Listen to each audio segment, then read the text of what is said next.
G'day guys, welcome back to another video. My name is Justin. Today's upload I'm going to be sharing a little quick update of the tank and how it's been progressing over the last couple of weeks. Obviously if you guys have been keeping up to date with my videos, you would have seen that I recently did a little bit of an overhaul over the tank as I purchased the tank from a complete setup with rockscapes. That was quite a couple years old, and I decided that there was a lot of things that were probably bound to that rock that would obviously affect the tank in the long run, and was currently affecting the tank. So I changed it up, I simplified it, I got one piece and retained one old piece from the old setup. And as you can see, the setup is looking very clean. If you watched my last video, which I would recommend you watch, even if you're not a beginner.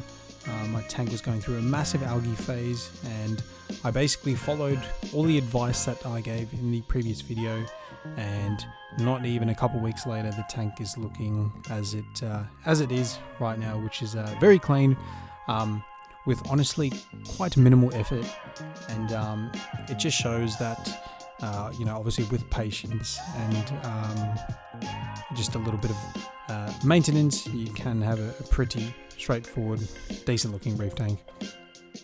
I've got a couple of shots of the corals during a recent feeding that I was doing. I feed my corals once per week on Mondays.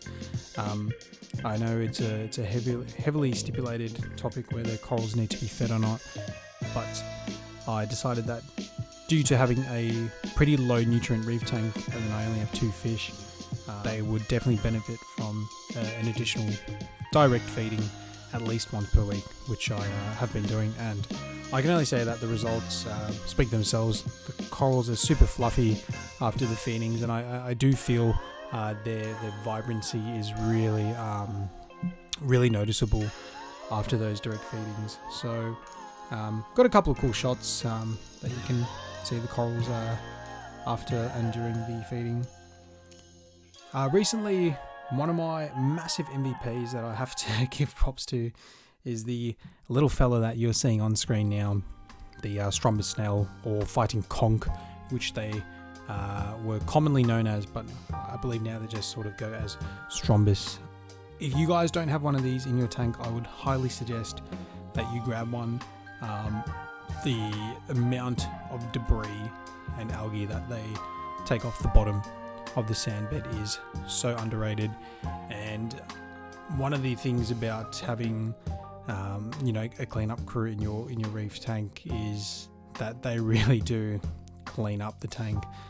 And I know in a lot of modern reef tanks, obviously with people getting wrasse and things like that, these sort of cleanup crew members can easily get picked off and stuff, and then you have things like algae blooms. So he's put an absolute shift of late, so I'm very happy with him. And as you can see, I've got macroalgae back in the tank. It's absolutely growing, and it's doing its thing. But yeah, just a quick update.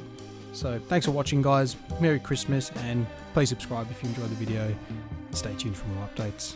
Happy reefing.